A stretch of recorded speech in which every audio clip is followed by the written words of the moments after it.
ಸಮಾಜದಲ್ಲಿ ಹಣ, ಬಂಗಲೆ, ಕಾರು ಅಂತ ಬದುಕೋರೇ ಹೆಚ್ಚು. ಅದು ಸಹಜ ಈಗಿನ ಕಾಲದಲ್ಲಿ. ಆದರೆ ಇಲ್ಲೊಬ್ಬ ರೈತ ಪರಿಸರ ಪ್ರೇಮಿ ಪ್ರಾಣಿ ಪಕ್ಷಿಗಳಿಗಾಗಿಯೇ ಹಣ್ಣಿನ ಗಿಡಗಳನ್ನು ಬೆಳೆಸಿರೋದು ವಿಶೇಷ ಅಂತಾನೆ ಹೇಳ್ಬೋದು. ಮಾಲೂರು ಪಟ್ಟಣಕ್ಕೆ ಕೂಗಳತೆಯ ಅರಳೇರಿ ಗ್ರಾಮ ಪಂಚಾಯಿತಿ ವ್ಯಾಪ್ತಿಯ ನೀಲಕಂಠ ಅಗ್ರಹಾರ ಗ್ರಾಮದಲ್ಲಿ ರೈತ ಶಾಮಣ್ಣ ಎಂಬುವರು ಹಿಂದಿನಿಂದಲೂ ರೈತ ಕುಟುಂಬ. ಇನ್ನು ಅವರ ಮನೆಯ ಅಂಗಳದಲ್ಲಿ ಸುಮಾರು 25 ಹಣ್ಣಿನ ಗಿಡಗಳನ್ನು ನಾಟಿ ಮಾಡಿದ್ದಾರೆ. ಈ ಹಣ್ಣಿನ ಗಿಡಗಳಿಗೆ ಯಾವುದೇ ರಾಸಾಯನಿಕ ಗೊಬ್ಬರ, ಔಷಧಿಗಳನ್ನು ಬಳಸದೆ ತಾನೇ ಸಾಕಿದ ನಾಟಿ ಹಸು, ಎಮ್ಮೆಗಳ ಗೊಬ್ಬರಗಳನ್ನು ಬಳಸುವ ಮೂಲಕ ಹಣ್ಣಿನ ಗಿಡಗಳನ್ನು ಪೋಷಣೆ ಮಾಡಿ ಪ್ರಾಣಿ ಪಕ್ಷಿಗಳಿಗೆ ನೀಡುತ್ತಾರೆ.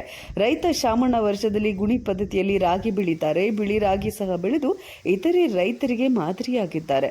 ಇನ್ನು ಈ ಹಣ್ಣಿನ ಗಿಡಗಳಲ್ಲಿ ಬಿಡುವ ಹಣ್ಣುಗಳನ್ನು ಮಾರಾಟ ಮಾಡಿ ಅವರು ಹಣ ಸಂಪಾದನೆ ಮಾಡಬಹುದಾಗಿತ್ತು. ಆದರೆ ಅವರು ಅದರ ಬದಲು ಪಕ್ಷಿಗಳಿಗೆ ಆಹಾರಕ್ಕಾಗಿ ಹಣ್ಣುಗಳನ್ನು ಬಿಟ್ಟಿದ್ದಾರೆ. ಪಕ್ಷಿಗಳು ತಿಂದುಳಿದ ಹಣ್ಣುಗಳನ್ನು ಯಾರಾದರೂ ಬಂದು ಕೇಳಿದರೆ ಉಚಿತವಾಗಿ ನೀಡ್ತಾರೆ. ಪ್ರಾಣಿ ಪ್ರಿಯ ಸಹ ಹೌದು ಈ ಶಾಮಣ್ಣ. ನಾಟಿ ಹಸು, ಎಮ್ಮೆ, ಕುರಿ, ಮೇಕೆ, ನಾಟಿ ಕೋಳಿ ಸಹ ಮನೆಯ ಅಂಗಳದಲ್ಲೇ ಸಾಕಾಣಿಕೆ ಮಾಡಿ ತಾನೇ ಸ್ವತಃ ಹಸು, ಎಮ್ಮೆ ಮೇಯಿಸುವ ಮೂಲಕ ಅಪ್ಪಟ ರೈತ ಅಂತ ಕರೆಸಿಕೊಂಡಿದ್ದಾರೆ. ಮನೆಯ ಮುಂಭಾಗ ಸ್ಥಳವಿದ್ದರೆ ಪಾರ್ಕಿಂಗ್ ಏರಿಯಾ, ಹೂಗಿಡಗಳು ಅಂತ ಬೆಳೆಸುವವರೇ ಹೆಚ್ಚು ಇರುವ ಈ ಕಾಲದಲ್ಲಿ ರೈತ ಶಾಮಣ್ಣ ಪರಿಸರ ಪ್ರೇಮಿಯಾಗಿದ್ದು ಮನೆಯ ಮುಂಭಾಗದಲ್ಲಿ ವೀಳ್ಯದೆಲೆ, ಕರಿಬೇವು, ಬೆಟ್ಟದ ನೆಲ್ಲಿಕಾಯಿ, ನಿಂಬೆಹಣ್ಣು, ಸೇಬು, ಸಪೋಟ, ವಾಟರ್ ಫ್ರೂಟ್, ಪನ್ನೀರ್ ಹಣ್ಣು, ತೆಂಗು, ಅಡಿಕೆ, ಮಲ್ಲಿಗೆ, ಕನಕಾಂಬರ, ಡ್ರ್ಯಾಗನ್, ಬಾಳೆಹಣ್ಣು, ಕಾಕಡ, ದಾಸವಾಳ ಸೇರಿದಂತೆ ವಿವಿಧ ರೀತಿಯ ಸಸ್ಯಗಳನ್ನು ನಾಟಿ ಮಾಡಿ ಪೋಷಣೆ ಮಾಡುವುದರಲ್ಲಿ ಇವರಿಗೆ ತೃಪ್ತಿ ಸಿಗುತ್ತೆ ಅಂತ ಹೇಳ್ಕೋತಾರೆ. ತಾಲೂಕು ರೈತ ಜಾನುವಾರು ಸಾಗಾಣಿಕೆದಾರರ ಒಕ್ಕೂಟದ ಅಧ್ಯಕ್ಷ, ಗ್ರಾಮ ಪಂಚಾಯಿತಿ ಸದಸ್ಯ ಶಾಮಣ್ಣ ಮಾತನಾಡಿ, ನನ್ನ ತಂದೆ ತಾಯಿ ನಿಧನರಾಗಿದ್ದಾರೆ. ಅವರ ಸವಿನೆನಪಿಗಾಗಿ ಹಾಗೂ ಪಕ್ಷಿಗಳಿಗೆ ಆಹಾರಕ್ಕಾಗಿ ಹಣ್ಣಿನ ಗಿಡಗಳನ್ನು ಬೆಳೆಯುವ ಮೂಲಕ ಜೀವ ಸಂಕುಲವನ್ನು ಉಳಿಸುವ ಉದ್ದೇಶವಾಗಿದೆ. ಈ ಪ್ರಯತ್ನ ನಂದಾಗಿದ್ದು ಮನುಷ್ಯ ಇವತ್ತಿನ ದಿನದಲ್ಲಿ ಕಾಡನ್ನು ನಾಶ ಮಾಡ್ತಾ ಇದ್ದಾನೆ. ಆಹಾರವಿಲ್ಲದೆ ಕಾಡಿನಲ್ಲಿರುವ ಪ್ರಾಣಿ ಪಕ್ಷಿಗಳು ಆಹಾರಕ್ಕಾಗಿ ಕಾಡು ಬಿಟ್ಟು ನಾಡಿನ ಕಡೆಗೆ ಬರ್ತಾ ಇದ್ದೆ. ಇದು ಸಾಮಾನ್ಯ ಆಗ್ಬಿಟ್ಟಿದೆ. ಪಕ್ಷಿಗಳಿಗೆ ನೀರು, ಆಹಾರವಿಲ್ಲದೆ ಪರಿತಪಿಸುವಂತಹ ಪರಿಸ್ಥಿತಿ ನಿರ್ಮಾಣವಾಗಿದೆ. ಮುಂದಿನ ಯುವ ಪೀಳಿಗೆಗೆ ಪ್ರಾಣಿ ಪಕ್ಷಿಗಳ ಸಂತತಿ ನಶಿಸಿ ಹೋಗುವ ಪರಿಸ್ಥಿತಿ ಎದುರಾಗಿದೆ. ಮುಂದಿನ ದಿನಗಳಲ್ಲಿ ತಮ್ಮ ಮಕ್ಕಳ ಪ್ರಕೃತಿಯಲ್ಲಿನ ಪ್ರಾಣಿ ಪಕ್ಷಿಗಳ ಚಿತ್ರಗಳು ಟಿವಿ, ಯೂಟ್ಯೂಬ್, ಪೇಪರ್ನಲ್ಲಿ ತೋರಿಸುವ ಕಾಲ ಬರಬಹುದು. ಅದಕ್ಕಾಗಿ ನನಗೆ ಪ್ರಾಣಿ ಪಕ್ಷಿಗಳೆಂದರೆ ಬಹಳ ಪ್ರೀತಿ. ಅದನ್ನು ಮಕ್ಕಳಂತ ಪ್ರೀತಿ ಮಾಡ್ತೇನೆ ಅಂತ ಹೇಳಿದರು. ಮಾನವನನ್ನು ಉತ್ತಮ ಆರೋಗ್ಯವಂತನಾಗಿ ಜೀವಿಸಲು ಪ್ರತಿಯೊಬ್ಬ ತಮ್ಮ ಮನೆಯಂಗಳದಲ್ಲಿ ಹಣ್ಣಿನ ಗಿಡ, ನೆರಳು, ಗಾಳಿ ನೀಡುವ ಗಿಡ ಬೆಳೆಸಿ ಪೋಷಣೆ ಮಾಡುವಂತೆ ಇದೇ ಸಂದರ್ಭದಲ್ಲಿ ಶಾಮಣ್ಣ ಅವರು ಮನವಿ ಮಾಡಿದರು.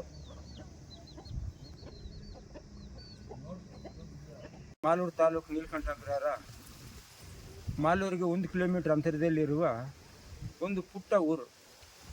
ಈಗ ನಾವು ಪರಿಸರ ಪ್ರೇಮಿಯಾಗಿ ಯಾಕೆ ಉಳ್ಕೊಳ್ತಾ ಇದ್ದೀರಿ ಅಂದರೆ, ಈ ಪಕ್ಷಿ ಪ್ರೇಮಿಗಳಾಗಿ ಉಳ್ಕೊಳ್ಬೇಕಂತ ಹೇಳ್ಬಿಟ್ಟು ಎಲ್ಲ ನಮ್ಮ ಮನೆ ಮುಂದೆ, ನನ್ನ ತೋಟದಲ್ಲಿ ಎಲ್ಲ ಜಾತಿ ಗಿಡಗಳು ಹಾಕಿದ್ದೀನಿ. ಈಗಾಗಲೇ ಪಕ್ಷಿಗಳಿಗೆ ಊಟ ಸಿಗೋದು ಕಷ್ಟ ಆಗಿಬಿಟ್ಟೈತೆ, ಕಷ್ಟಕಾಲ. ಅದಕ್ಕೋಸ್ಕರ ಎಲ್ಲ ನಮ್ಮ ಸ್ವಂತ ಜಮೀನಲ್ಲಿ ಎಲ್ಲ ಗಿಡಗಳು ಹಾಕಿ ಅವು ಪಕ್ಷಿ ಪ್ರೇಮಿಗಳಾಗಿ ಉಳ್ಕೊಳ್ಬೇಕಂತ ಹೇಳ್ಬಿಟ್ಟು ಎಲ್ಲ ಗಿಡಗಳಲ್ಲಿ ಹಾಕ್ಕೊಂಡು ನಾವು ಈಗಾಗಲೇ ನಮ್ಮ ಜಾನುವಾರುಗಳ ಸಾಕಾಣಿಕೆ ಒಕ್ಕೂಟದಲ್ಲಿ ಅಧ್ಯಕ್ಷನಾಗಿ ಉಳ್ಕೊಂಡಿದ್ದೀನಿ. ಮೂಕ ಪ್ರಾಣಿಗಳಂದರೆ ನನಗೆ ಮಕ್ಕಳಿಗಿಂತ ಪ್ರೀತಿ ಪ್ರೇಮ ಜಾಸ್ತಿ. ಅದಕ್ಕೋಸ್ಕರ ಮೂಕ ಪ್ರಾಣಿ ಯಾವ ದೇಶದಲ್ಲನಾಗಲಿ ಒಳ್ಳೆ ತಳಿ ಸಿಕ್ತಂದರೆ ಹುಡುಕ್ಲಾಡ್ಕೊಂಡ್ಬಂದು ಮೂಕ ಪ್ರಾಣಿಗಳನ್ನ ಅದು ಸಾಮಾನ್ಯವಾಗಿ ಸಾಯಿಸಲ್ಲ. ನನ್ನ ಹತ್ರ ಅಟ್ಲೀಸ್ಟು 5 ವರ್ಷ, 6 ವರ್ಷ, 10 ವರ್ಷ, ಈಗಾಗಲೇ ಹೇಳ್ಬೇಕಂದ್ರೆ 15 ವರ್ಷ ಎಮ್ಮೆ ಸಾಕಾಣಿಕೆ ಮಾಡ್ತಾಯಿದ್ದೆ. ಆ ಮೂಕ ಪ್ರಾಣಿಗಳಿಂದನೇ ನಾನು ಇವತ್ತು ಜೀವಂತವಾಗಿ ಉಳ್ಕೊಂಡಿದ್ದೀನಿ. ನಮ್ಮ ತಾತ, ನಮ್ಮ ಮುತ್ತಾತರ ಕಾಲದಿಂದ ಇದೇ ಥರ ನಾನು ಜೀವನ ಮಾಡಿಕೊಂಡು ಪಕ್ಷಿಗಳು ಊಟ ಇಕ್ಕಬೇಕಂತ ಹೇಳ್ಬಿಟ್ಟು ನಾನು ಮರ ಗಿಡಗಳನ್ನೆಲ್ಲ ಬೆಳೆಸ್ಕೊಂಡು ಇವತ್ತು ಜೀವನ ಸಾಗಿಸ್ತಾ ಇದ್ದೀನಿ. ನಮ್ಮ ತಂದೆ ತಾಯಿ ತೀರೋಗಿ ಸುಮಾರು ವರ್ಷಗಳಾಯಿತು. ಅವರು ತೀರೋಗಿರೋದು ಪಕ್ಷಿ ಪ್ರೇಮಿಯಾಗಿ ಉಳ್ಕೊಳ್ಬೇಕು ಅಂತ ಹೇಳ್ಬಿಟ್ಟು ಅವ್ರಿಗೆ ಊಟ ಹಾಕ್ಬೇಕನ್ನೋ ನನ್ನ ಭಾವನದಲ್ಲಿ ಇಟ್ಕೊಂಡು ನಮ್ಮ ರೈತ ಬಾಂಧವರಿಗೆಲ್ಲ ಹೇಳ್ತಾ ಇರೋದಿದೆ, ಮರ ಗಿಡ ಬೆಳೆಸಿ, ಪರಿಸರ ಬೆಳೆಸಿ ಆರೋಗ್ಯವಾಗಿ ಇರೋದಕ್ಕೆ ಜೀವನ ಸಾಗಿಸಿ.